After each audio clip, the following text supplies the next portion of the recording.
In recent years, we've really seen a shift in philosophy at the wide receiver position at the NFL level. Most teams now covet either one of two types of guys.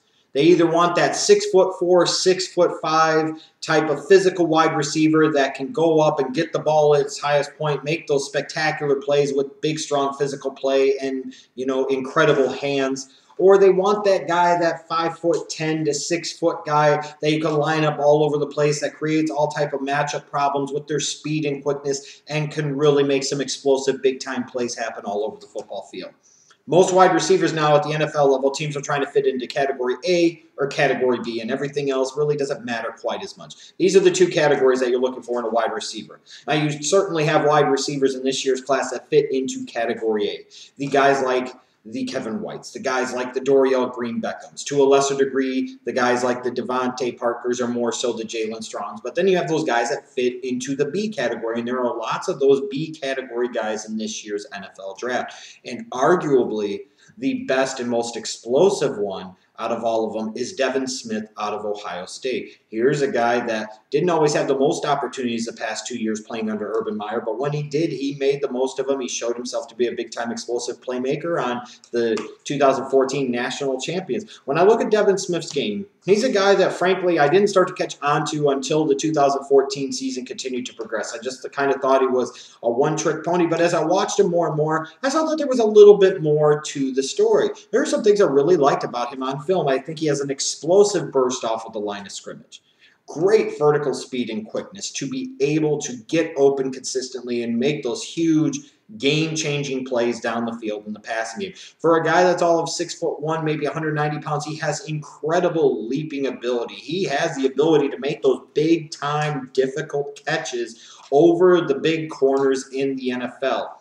Here is a guy that even though he's 6 foot, sometimes in his game, he definitely plays bigger than his measured size, both in terms of the types of routes that he runs and the way he conducts and carries himself, but also in the way that he goes up and gets the ball at his highest point. Somewhat similar, some might say, to an Odell Beckham Jr. He's also very dangerous with the ball after the catch. Here's a guy that could rack up the yak at the NFL level because of his initial quickness, because of his speed. He has that ability to play bigger than what he really is, so he can be a little bit of a tough guy to tackle at times. Here's a guy that can be that type of B weapon that most NFL teams need and so desperately want. But what I also like about Devin Smith, too, is watching him on film and watching him in 2014. Here's a guy that seemed more than willing and more than able to play special teams. He was one of the best gunners in the country.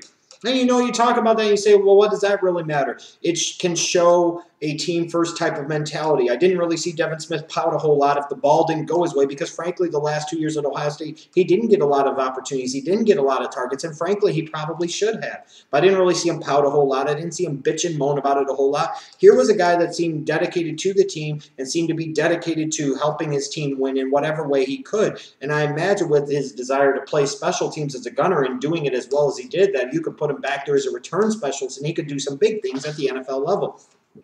With that said, though, I have some concerns about Devin Smith's game, and he's a guy that, frankly, has been kind of a late riser. And sometimes when you look at those guys, you have to sit there and wonder, were they really that good of prospects? If they were that good, how come they didn't get more opportunities? And are we just focusing too much on the strengths and not worrying enough about the weaknesses?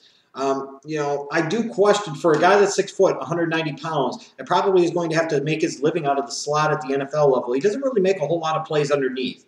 He doesn't seem to be all that comfortable going over the middle. He doesn't seem to be able to consistently get open over the middle. He's kind of a straight line player in the sense that most of his routes seem to have to go in one direction or they have to go in a rounded off direction. There's not a lot of zigzag to his routes. There's not a lot of pep. He's a very limited route runner. When you combine that with being kind of a straight line player, it kind of limits what he can do. And he lacks the size of a true number one wide receiver. Now, he's 6 foot, 190 pounds. He's kind of thin. It doesn't seem like he might have a room to add a lot of bulk to his frame, and nor maybe should he, because it might take away from his biggest assets, his speed and his quickness and his explosiveness. And the fact that he already plays bigger than his size as it is, does he really need to get a whole lot bigger? But again, with that size and where you would be lining him up and what you would be asking him to do at the NFL level, He's not a great guy at making plays over the middle. He's kind of a straight line player. He's a limited route runner. You're sending him over the middle. You could be asking for disaster with that frame that he currently has. He also needs to work on his hands, too. I mean, he's made some big-time spectacular catches that at times remind me of somebody like an Odell Beckham Jr. He's made some spectacular catches, some of the best catches I've seen out of any wide receiver prospect in the 2015 NFL draft, and you can book that. However, he's also had some really bad drops. And in part, he didn't get a whole lot of opportunity, so it magnifies those drops that he had. You know, when you have a guy like this, and you're talking especially about him being potentially a first-round prospect, you don't want to have a guy that has the dropsies. You don't want to have a guy that lacks the focus or technique to be able to consistently catch the ball. You got to be able to rely on these guys. And my other concern about him is that Urban Meyer is a quality coach. This guy's won national championships at multiple schools for a reason. He knows what the hell he's doing. And when I look at Devin Smith, if he was really that great of a prospect, wouldn't a coach the quality of Urban Meyer have figured out a better way to get him more involved in the Ohio State Buckeyes offense, in particular in the passing attack? Wouldn't he do that? So is Devin Smith more of a burst player that's better in bits and pieces, or is he really a guy that can become a consistent threat? And he was just a victim of the offense that they used at Ohio State, and it didn't always showcase his skills to the best that they possibly could be.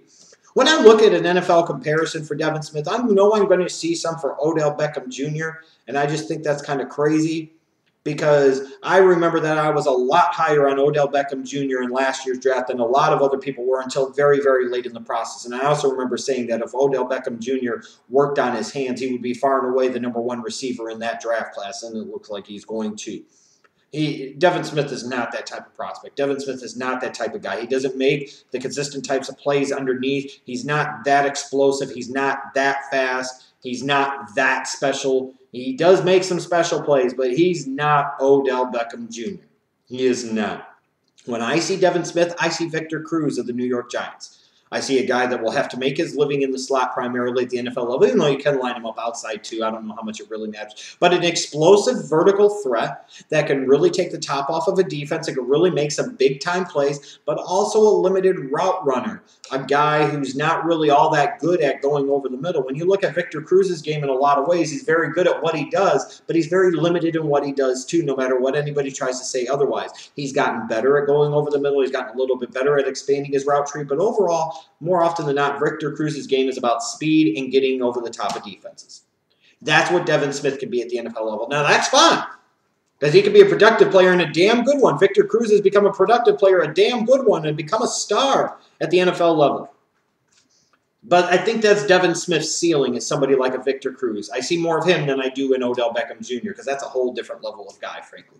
When I look at Devin Smith, I see a guy that maybe we should have been rating higher earlier on in the process, but I think we have to get careful not to get too carried away with him. I do think, looking at the package that he has, based off of what I've seen on film, he is the #6 wide receiver in this 2015 NFL draft class. And if you're a team late in round #1 or the early portions of round #2, and you need the type of skills that a Devin Smith can bring to the table, starting from the Baltimore Ravens at pick number 26, going on through the first 3-4 picks of round #2, it's one of those teams is going to need something like what Devin Smith brings to the table. And he could end up making a team look really, really good.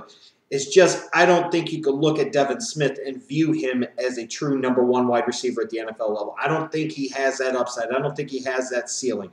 I think he's a starter. I think he's a guy that if you put him around other good talent, he could really shine because he'd be able to exploit others with his speed, his quickness, and his special leaping ability to be able to make those big-time spectacular plays. But #1 wide receiver, I don't think he is. Late first to early second round is where he should go. No higher, and most certainly not any lower.